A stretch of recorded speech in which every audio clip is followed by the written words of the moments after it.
అది దేవుడు ఎప్పుడు రక్షణ పొందటానికి, మారు మనసు పొందటానికి, నీ ఆత్మని కాపాడుకోవటానికి, పరలోకాన్ని స్వతంత్రించుకోవటానికే పిలుస్తాడు తప్ప కేవలం స్వస్థత కొరకు దేవుడు ఎక్కడ మీటింగ్ పెట్టాడా?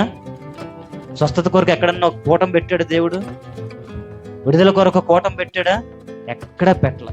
ఆయన సువార్త ప్రకటించుకుంటూ వెళ్ళిపోతుంటే మధ్యలో వచ్చిన రోగుల్ని బాగు చేశాడు తప్ప ఒక టమకా వేయించి అట్లా ఒక అనౌన్స్మెంట్ చేసి, పబ్లిసిటీ చేసి, యూట్యూబ్లో, సోషల్ మీడియాలో వచ్చే శుక్రవారం సాయంత్రం 5 గంటలకి ఎల్బీ స్టేడియం, అందరూ తప్పక రావాల్సి, విడుదల కావాలా, స్వస్థత కావాలా, అప్పులు భారమా, వచ్చేయండి ఎల్బీ స్టేడియం 22వ తారీఖు శుక్రవారం సాయంత్రం 7 గంటలకి.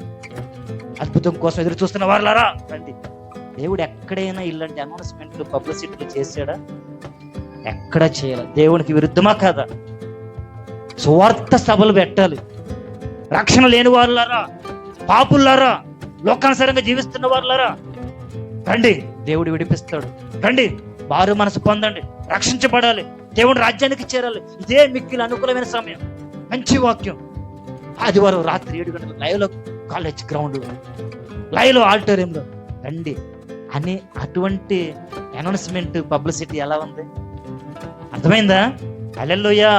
నువ్వు సువార్త ప్రకటించు, దేవుని రాజ్యానికి మనుషుల్ని తీసుకురా, వాక్యాన్ని ప్రకటించు, మారు మనస్సు దయచే వాళ్ళకి, రక్షణ పొందుకోవటానికి నడిపించు. ఆ తర్వాత ఈ స్వస్థతలు, ఈ కార్యాలన్నీ ఆటోమేటిక్గా వాళ్ళకి జరిగిపోతాయి. హల్లెలూయా.